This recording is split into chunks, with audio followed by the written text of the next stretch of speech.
අද අපි කතා කරමු ස්ට්‍රීට් ලයින් කියන්නේ මොකක්ද කියලා. ස්ට්‍රීට් ලයින් එක ගැන ඔයාලා දැනගන්නම අවශ්‍ය වෙනවා ඉඩම මිලදී ගන්නකොට.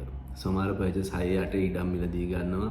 ස්ට්‍රීට් ලයින් එක තිබුවම සමහරලාට හදන්න ඉඩක් ඇති වෙන්නේ නැහැ නිවසේ. තාමත් පොඩි අවකාශයක් තමයි ඉතුරු වෙන්නේ. ඒකින්ද ඔයාලා විශේෂයෙන්ම දැනගන්න ඕන ඉඩම මිලදී ගන්න කලින් ස්ට්‍රීට් ලයින් කියන්නේ මොකක්ද? ස්ට්‍රීට් ලයින් කියන්නේ පාරේ මැද ඉඳලා ඔබගේ නිවසට නැත්නම් වාණිජ්‍ය කමර්ෂල් බිල්ඩින් එකට තියන්න ඕන දුර.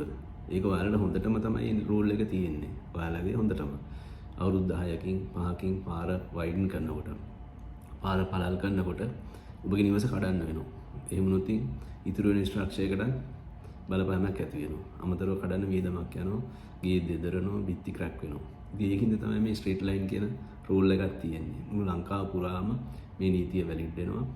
සාමාන්‍යයෙන් පෞද්ගලික පාරවල් නම් තියෙන්නේ ඔබගේ මායිම ඉඳලා අඩි 5ක් තියන්න ඕන. නගර සභා ප්‍රාදේශ සභා නම් පාරේ මැද ඉඳලා අඩි 20ක් තියන්න ඕන. සමහර ප්‍රාදේශ සභාවල පාරේ මැද ඉඳලා අඩි 25ක් තියන්න ඕන. එතකොට අඩි 40ක් තියන්න අවස්ථාවුනුත් එනවා. විශේෂයෙන්ම ওই පළාත් සභාවට අයිති පාරවල් වල. ඊළඟට RDA පාර නම් අඩි 50ක් තියන්න ඕන. ඒකත් වෙනස් වෙනවා. නුගේගොඩ හයි ලෙවල් එකේ අඩි 60ක් තියන්න ඕන. ඒතර මේ සර්වේ ප්ලෑන් එකේ මේ දුරවල් ප්‍රමාණය සඳහන් වෙනවා. ඉතින් විශේෂයෙන්ම ඉඩමක් ගන්නකොට පාරේ මැද ඉඳලා මේ ස්ට්‍රීට් ලයින් එක තියන්න ඕන දුර ඔබගේ ගොඩනැගිල්ලට නිවසට කොපමණද කියලා හොයලා බලලා ඕන ගන්න. මේව දැනුවත් වෙන්න මේ රූල්ස් ඔයාලා හොඳටම තමයි මේ තියෙන්නේ. නිවාස සැලසුම් නිර්මාණයේදීත් මේ දුරවල් තියලා තමයි අඳින්න ඕන. ඒ වගේම හදන්නත් ඕන.